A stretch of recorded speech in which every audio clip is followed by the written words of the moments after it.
Hello, my name is Iris Manachai, and this is my vision board.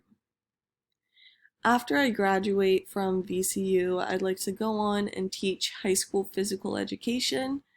Ideally, I'd like to be at the same school for at least 3 years, if not five.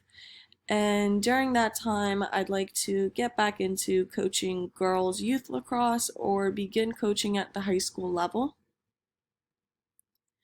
I've been a vegetarian for 12 years and I really want to expand my knowledge and ability to make more well-rounded dishes without burning them. I would love to expand my fur family and adopt more pets when I'm ready and financially stable.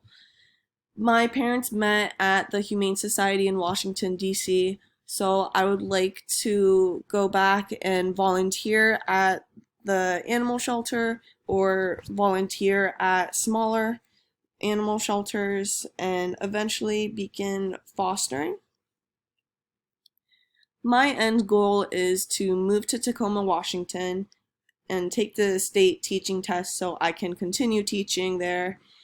I would ideally like to get a house at this time.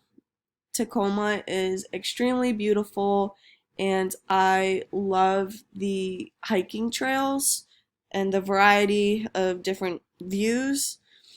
The coffee there is absolutely amazing and the Tacoma Dome is there, which I really like traveling to for events.